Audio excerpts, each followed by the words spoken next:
Hello everyone, तो स्वागत है आप सबका एक बार फिर से मेरे यूट्यूब चैनल पे। आई होप आप सब अच्छे होंगे। तो अभी बहुत सारे स्टूडेंट्स के यही एक क्वेश्चंस बहुत ज़्यादा स्टूडेंट्स के मैसेज आता है कि मैम मेरी रैंक इम्प्रूव नहीं हो रही। मैं 2-3 साल से तैयारी कर रहा हूँ, हमेशा मेरी रैंक अंडर 3000 या अंडर 5000 आती है, तो उसका कोई सॉल्यूशन बताइए। चलिए, तो अभी आप लोग बिल्कुल हाथ थाम के बैठे होंगे क्योंकि अगले 4, 5 या 6 मंथ तक कोई भी एग्जाम की डेट नहीं आई है।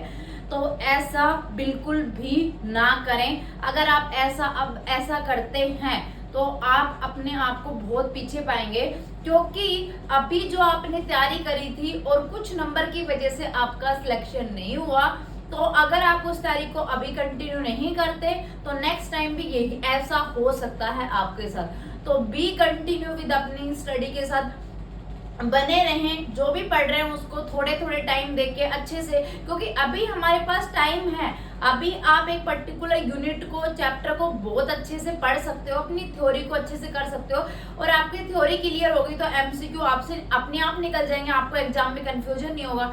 चलिए, तो हम इम्पोर्टेंट बात के ऊपर आते हैं। बहुत ही इंपॉर्टेंट टॉपिक के बारे में डिस्कस करेंगे कि how to get a good rank in all competition exam. तो मैं अपनी स्ट्रेटेजीज को फॉलो करते हुए आपको बताऊंगी, जो मैंने मैं अपने खुद के एक्सपीरियंस पे आज ही एक बच्चे का मैसेज आया कि मैम मैं यूआर कैटेगरी में हूँ और मेरी रैंक है ना हमेशा अंडर 3000 या 5000 आती है, तो मैं क्या करूँ, मैंने सब पढ़ लिया है। तो मेरा रिप्लाई क्या था वो हम इस वीडियो में डिस्कस करेंगे। वीडियो को एंड तक जरूर देखना, क्योंकि यही टाइम है पढ़ने का। देखो, जिस दिन आपके पास महीने की 1 लाख या 80,000, आप देखो कोई दोहराया नहीं है, आपके पास अगर आप एम्स दिल्ली में काम करते हो, आपके हाथ में 80,000 से ऊपर ही सैलरी आएगी, 80,000 से कम सैलरी नहीं आएगी। तो जिस दिन आप 80,000 के काबिल हो जाओगे उस दिन आपकी रोज दिवाली होगी।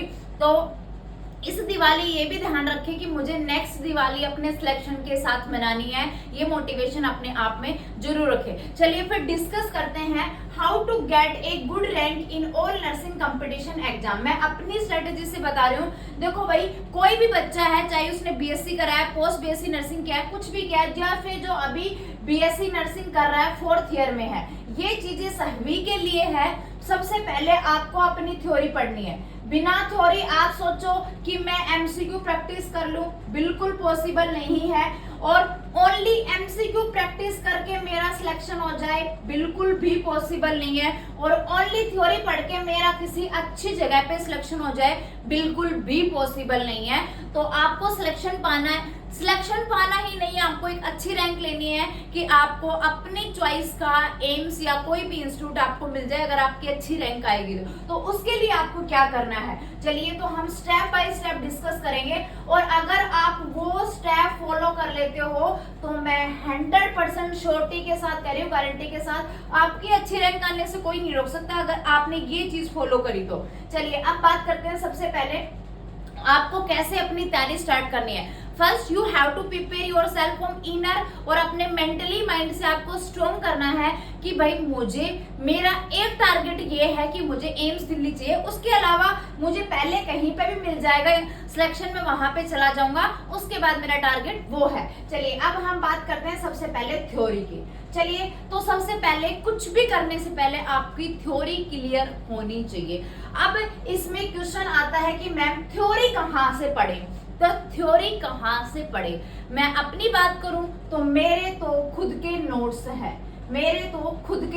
हैं, आपने किसी भी कोचिंग से आपने कोचिंग करी होगी, थ्योरी आप उन्हीं नोट्स से करें। और आप चाहते हो कि भाई मैं कोचिंग नहीं कर सकता, मैं तो खुद से ही थ्योरी पढ़ूंगा, तो this is the best book for theory. This is the NCLEX RN, this is the best book for theory and also MCQ practice. ये सबसे बेस्ट बुक है थ्योरी पढ़ने के लिए। तो you have to prepare your theory by the NCLEX और किसी भी कोचिंग के नोट्स के द्वारा, किसी भी कोचिंग के नोट्स से आप थ्योरी पढ़ सकते हैं। चलिए, फिर भी आप बोलते हो कि मैम मैं तो कोचिंग भी नहीं कर रहा और मैं NCLEX भी नहीं पढ़ सकता। चलिए, फिर आपके लिए एक और अच्छा बेस्ट ऑप्शन मैं लेके आई हूँ। तो you have to go for this book, mission 20 प्रीचारिका बुक है।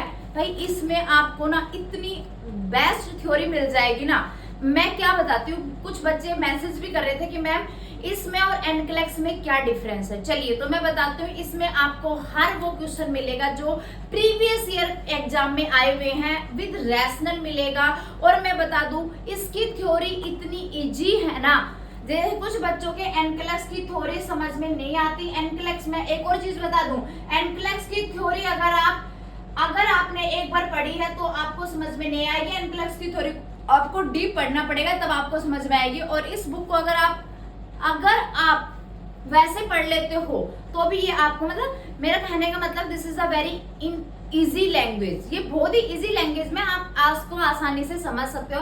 If you want by this book, मैं इस डिस्क्रिप्शन में व्हाट्सएप का ग्रुप का लिंक डाल दूंगी, आप उस व्हाट्सएप ग्रुप को ज्वाइन करें एंड कांटेक्ट करें। और अगर आप इस बुक को चाहते हो तो आप कमेंट भी कर सकते हो। चलिए ठीक है, तो यहाँ से होगी हमारी थ्योरी की बात होगी। ठीक है, सबसे पहला पॉइंट तो थ्योरी के लिए हमने बात करी, एनक्लेक्स से आप पढ़ सकते हो किसी भी कोचिंग से। और वन बुक जो कि मैंने आप लोगों को बताई, ये बुक भी आप रेफर कर सकते हो if you want to study in easy language.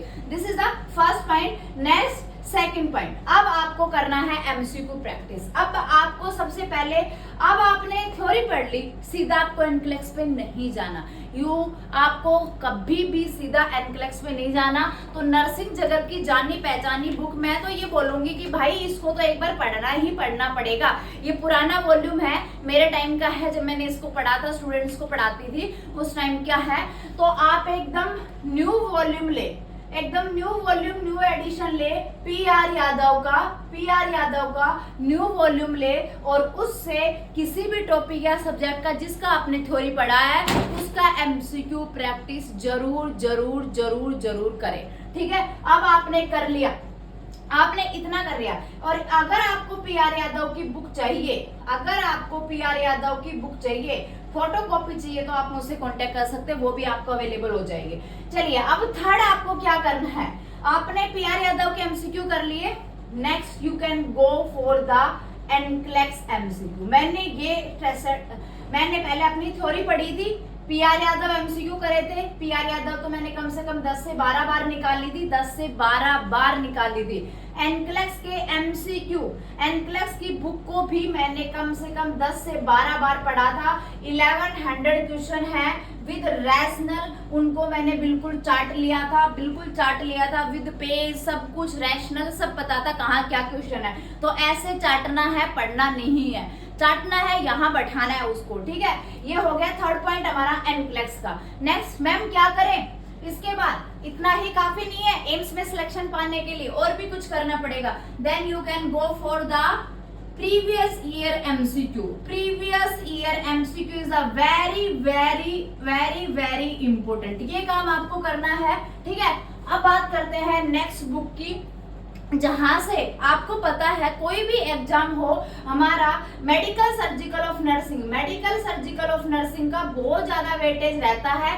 तो मेडिकल सर्जिकल नर्सिंग के अगर आपने मोस्बी बुक से एमसीक्यू प्रैक्टिस कर लिया, अगर आपने मेडिकल सर्जिकल नर्सिंग की सारे यूनिट का मोस्बी बुक से प्रैक्टिस कर लिया, there are the 780 MCQ in the Mosby book. अगर आपने वहां से प्रैक्टिस कर ली ना, तो मैं बोल रही हूँ आपका सॉरी, मेडिकल सर्जिकल से कोई क्वेश्चन गलत नहीं होगा with rationale I am so sorry.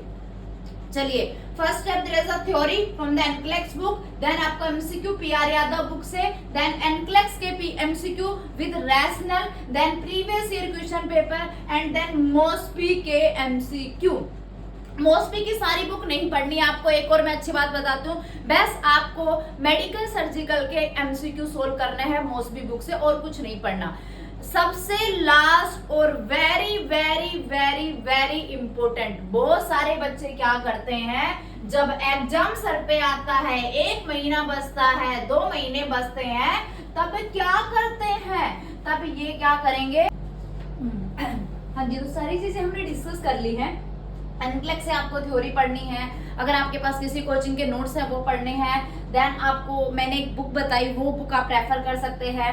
MCQ practice PR Yadav से जरूर करना है, प्रीवियस ईयर एमसीक्यू जरूर करना है, एनक्लेक्स से एमसीक्यू जरूर करना है, मोस्टबी से एमसीक्यू जरूर करना है। And last step just very very important, जो स्टूडेंट सोचते हैं कि हम 1-2 महीने एग्जाम से पहले test series very very important. कुछ स्टूडेंट सोचते हैं एग्जाम से 1-2 महीने पहले हम टेस्ट सीरीज ज्वाइन करके हम अच्छी रैंक पा लेंगे, तो ऐसा बिल्कुल भी पॉसिबल नहीं है। कोई भी एग्जाम से कम आपको 6 मंथ पहले, कोई भी एग्जाम होने से कम आपको 6 मंथ पहले, 4 to 6 मंथ पहले कोई बेस्ट टेस्ट सीरीज ज्वाइन करनी है। और टेस्ट सीरीज का मतलब ये नहीं कि बस आप टेस्ट दे रहे हो और कोई मतलब नहीं है। First you have to give the daily test, आपको डेली एक टेस्ट लगाना है कम से कम 100 क्वेश्चंस का, और उसके साथ आपके जो क्वेश्चन रॉन्ग हो रहे हैं उनका रैशनल जरूर पढ़ना है, और उस रैशनल को अपनी नोटबुक में लिखना है, और उस नोटबुक के जो रैशनल को आपने लिखा है उसको आपको एग्जाम के टाइम पे रिवाइज करना है। This is a very very important. जो मैं करती थी कि भाई मैंने डेली एक टेस्ट जरूर लगाती थी,